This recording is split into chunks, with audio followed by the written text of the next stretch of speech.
It's always a fascinating process. I mean, the five people with very different ideas of, what is the literary and what actually works in a novel.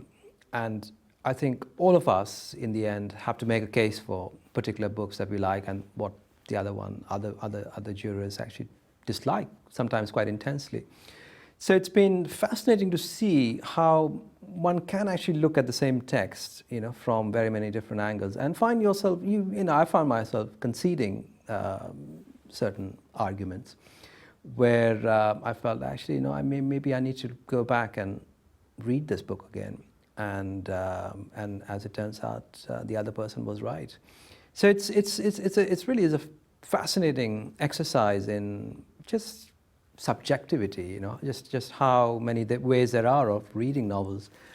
Also the kind of prejudices and experiences we bring to reading, which become very clear in a process like this, many of those are obviously shaped by our background. So places, the societies we've grown up in, the kind of information, simply put, we bring to.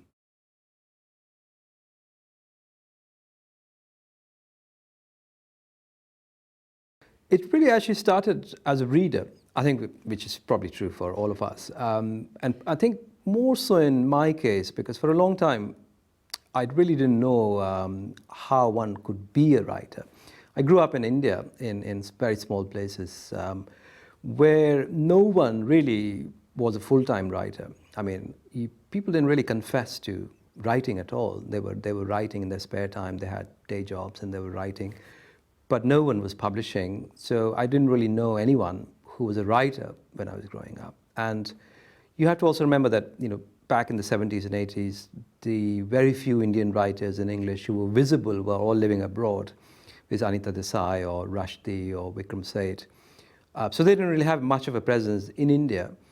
So it took me a while to actually realize that one could be a writer. And that was made possible by the successes of people like Vikram Seth and of course Rushdie, and then Arundhati Roy. Now, of course, many more people in India think they can be writers and think of it as a viable vocation.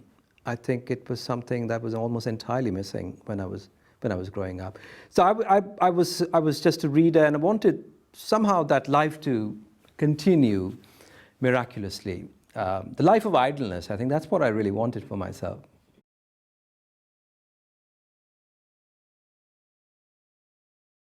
Well, this is a question that I'm asked all the time in India, with the implicit accusation that I'm actually not writing in my first language, which is true, which my first language is Hindi.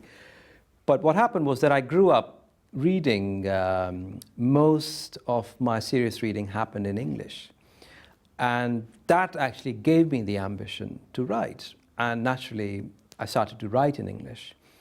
But I think I realized I also detached myself from a whole tradition, a whole sort of world of emotion, which I know, I can feel it because it's my first language, which can be expressed by sentences in Hindi, certain words, certain songs, and that resource is not available to me when I write in English. So I am actually very aware of cutting myself off from an extremely rich universe of meaning and emotion.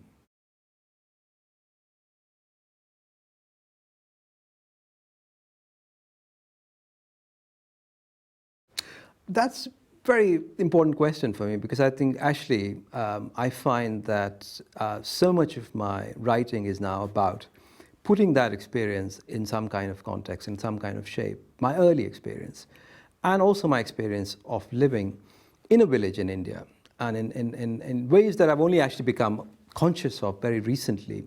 That experience has dictated almost everything I've written. It's not been, really conscious to me all this time, but in fact, that kind of awareness has given me such a boost of confidence. This has happened only in the last 3-4 years or so, when I've suddenly discovered, that I have this really a huge treasure trove of experiences, and things to draw upon for my future works, that becoming a so-called global writer, which is moving across the world, writing about other societies, writing about other countries, which I've also done a lot. And I've actually neglected this essential, very fundamental experience of mine. So I feel like I've suddenly been empowered, midlife, midway through my career.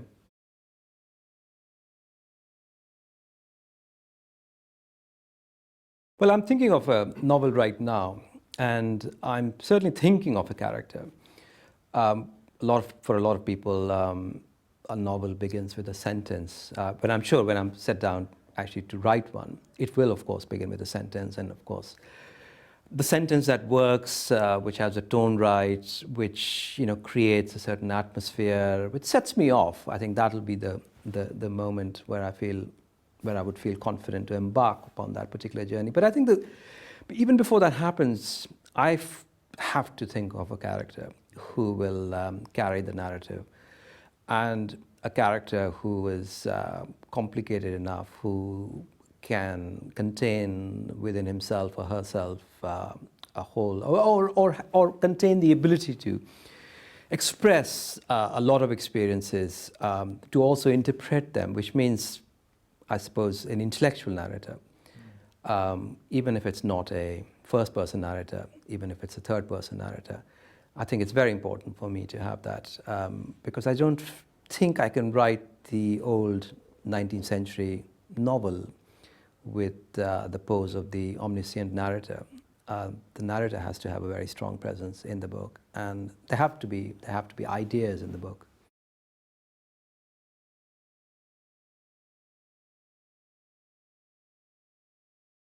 That sort of notion of the author being challenged, of the author being forced to outwit herself in the process of writing, that probably is the crucial difference between a good novel and a novel that doesn't survive, that doesn't endure.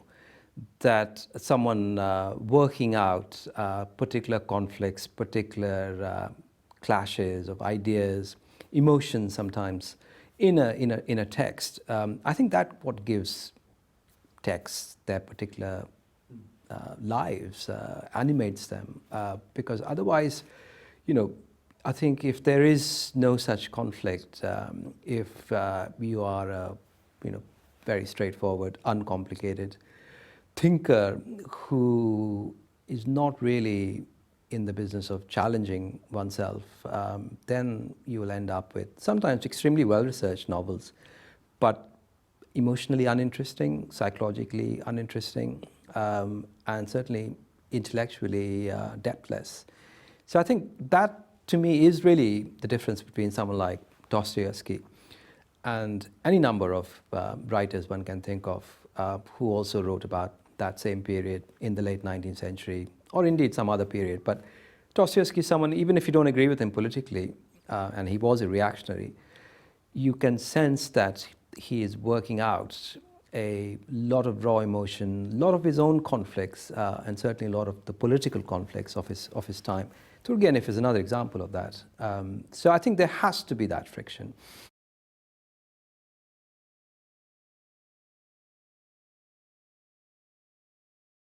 But that unfairness is sort of built into the way the culture industry generally works, and in the way the world is structured today. I mean, I think one reason why American writing has been so prominent in the last 50, 60 years is because America is the cultural superpower, in addition to being a military superpower and a political and economic superpower.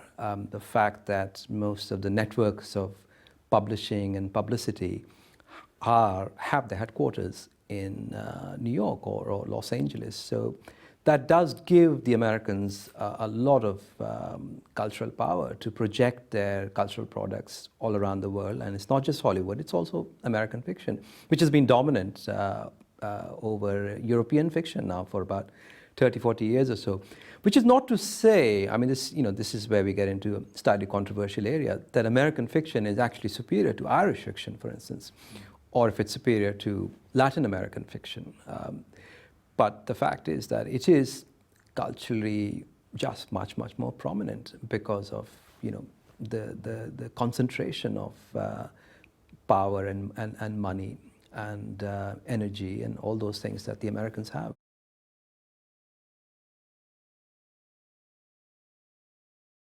Well, I think it really has to be judged very differently, American literature, because it is the product of a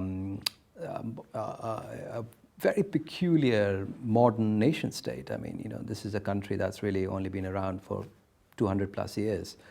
And so really has had to reinvent so many literary traditions, so many artistic traditions, and I think it has actually performed this very important historical task of providing certain modernist, certain formulas for modernism. I mean, where would modernism be without T.S. Eliot or Pound? And, not to mention Jackson Pollock.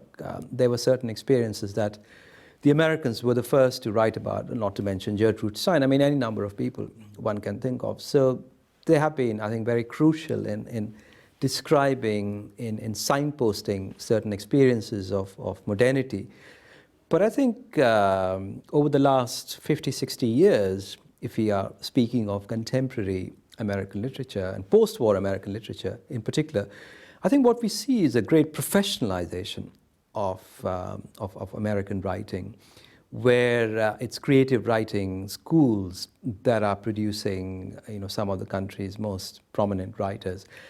And when that happens, you're obviously, going to end up with a great deal of uniformity, of style, of vision, and because of where America found itself politically after 1945, we were talking about this earlier in the discussion about context. There is a particular post-Cold War mood in the United States which dictates how literature should be read, or indeed how literature should be written, how it should be produced. And one of the things is that what exists on the page is all there is. There is really no great socio-political context to be discovered or excavated. So you see certain very conservative ideologies of reading and writing emerging in the United States at that time. So we have to take that all on board when assessing the works of people like Updike or even someone like Saul Bellow, a very different writer, indeed Philip Roth, because I think, what we see now in Britain and also in large parts of Europe is this great fascination with American writing, which is actually a form of dazzlement with great cultural power. What we see now of American writing, I don't really think it's far superior to American writing before the war, before the Second World War. I don't think there are many American novelists today who you can compare with people like Scott Fitzgerald or Dos Passos or Sinclair Lewis. There are other names that come to mind, not to mention William Faulkner. Those peaks of American literature were really scaled in the 1920s, 30s, and 40s. And I think, we've seen a lot of interesting writing emerge from America in the last 40, 50 years, including a lot of writing by immigrants who've arrived in America from places like India or Central America or Latin America. Now, indeed, many writers from China and Vietnam. And that is, that continuously enriches American literature. But I think, one has to sort of really look at it in this wider context of the Cold War and this enormous power that America accumulated.